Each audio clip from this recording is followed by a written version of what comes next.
Last time I saw you, I'm still doing George Michael. Last time I saw you, you had no hair. Oh, yeah. Oh my God. 5 years ago, you had just cut your hair. That was a minute ago. That was what everybody was talking about when you cut off your dreads. Yeah. They're back.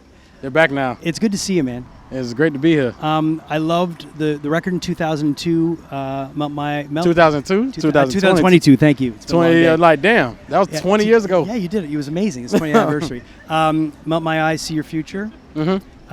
What I loved about that was there was 2 records. Right. There was the hip hop record, and then there was the full album hip hop record with like full instrumentation, everything. Right. Just the diverseness. A lot of people were like, "Shit!" Like I think a lot of you took it to a whole other level with that. Yeah. I mean, that was the original idea. I wanted it to be like a kind of like a jazz album. Yeah. And then like when we was doing a deluxe, some of the songs like we couldn't make a lot of the songs in time and shit. So we was like, yo, let's just make the jazz version. It was amazing. It was amazing. And, you know, being someone who grew up in the 90s, like, with, you know, a Tribe Called Quest, Diggable Planets, all that kind of stuff, it was just nice to see that coming back. But you've always been someone who respects, you know, where hip-hop's come from and where it's going, and you take it the right place. Because I've said to you before, you're one of the only real MCs right now. Oh, no, I ain't going to say I ain't. Well, I'm going to say it. Well, and I won't get in trouble for it because I'm not fucking in the race. I'm just commenting. I feel you. Are you still training? Yeah, I know you're really, really, really into mixed martial arts. Definitely still training. I went to Thailand twice.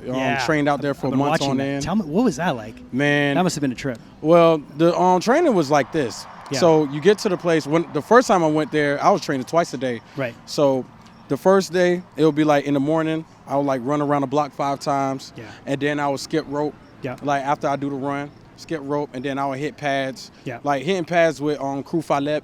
And that shit felt like forever, but it was really like 20 minutes. Yeah. And then like I would do that, and then I would hit the bag like right after, and then whatever other workout you want to do, you could do. And depending on who else is there, you're gonna have to spar too. Yeah. And the Thais rule take it easy on you. Like when they spar, like they have fun when they spar. They're a little more respectful. Yeah, it's very respectful. It's not like when you go in a gym somewhere in the States and they try to take your fucking head off. Yeah.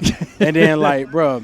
So being in there, I remember the second time I went around there and stuff like that, you know, same crew, same guys. Yeah. Went to the same gym. I didn't change gyms. So majority of the people like in Thailand, they'll usually like go and train different gyms and stuff like that. Yeah. We was like, the 2 times I was there, I had to help at least 2 people prepare for fights. Yeah. So the first time I went there, I was helping my boy Kashan because he had a fight at Rajamadurm Stadium. And he's actually coming with me on tour for the Suicide Boys tour. Nice. And we're going to be training again. I met him through Lupe Fiasco, and we've been locked in ever since. Nice. And so I remember he's way better than me at Muay Thai. I was just his sparring partner. Yeah. But you learn when you're around great, you get better, right? You get mad good. And then the second time we had to fight had to help 2 guys prepare for the fights. One guy named Ply, he's 20 years old and he's sick with it. And we had to help my other boy. His name is Hackle or H-Do, you know. And he's part of Cemetery's camp.